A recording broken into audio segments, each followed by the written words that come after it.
Hey guys, this is your final 2017 weekend review for Nintendo Switch. We'll be covering the 9 games announced this week, so let's get started. The first game we'll be covering this week is Tiny Build's Hello Neighbor. The game was rated for PEGI recently for Switch, and a listing was added to the database earlier this month. This is a stealth horror game in which the goal is sneaking into your neighbor's house to figure out what horrible secrets he's hiding in the basement. Cosmos Defenders is also coming to the Switch in 2018. A 2D fast-paced revolving shooter about a group of unconventional heroes using the power of nature to stop chaotic aliens from taking over the universe, where you cooperate with other guardians to protect the galaxy from the wicked. Flying High Works held a presentation earlier this week and announced 3 games coming to the Switch, the first one being Ambition of the Slimes, which released that very same day on the Japanese eShop for 500 yen or about $3.50. This is a turn-based strategy RPG in which you control slimes during battle. Each slime has its own abilities, so you need to think about how to best fight against enemies.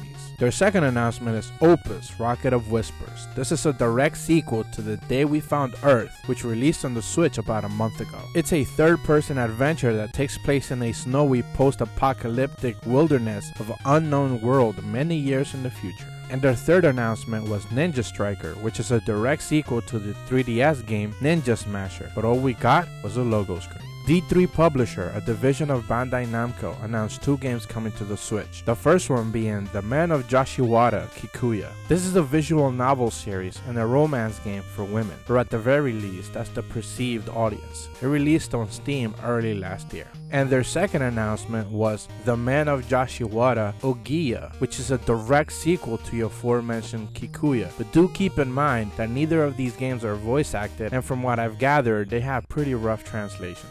AkaBlue is also coming to the Switch in 2018. A picture of it running on Switch was tweeted out of this bullet hell shoot 'em up, which also recently released for mobile a few months ago. And it also seems to run on tape mode, which is the vertical way to play on Switch. And the last announcement we'll be covering this week came to us from Arc System Works, confirming that Cube Creator X is coming to the Switch in April of 2018. Announced on the weekly Famitsu magazine, we know that this will be a sequel to the sandbox construction Cube Creator DX that previously released on the 3DS. And that's all the games we'll be covering, not only for this week, but for the rest of 2017. Thank you guys so much for watching. Be sure to leave a like and subscribe, and don't forget to come back next week, or more specifically in 2018, for even more weekend reviews.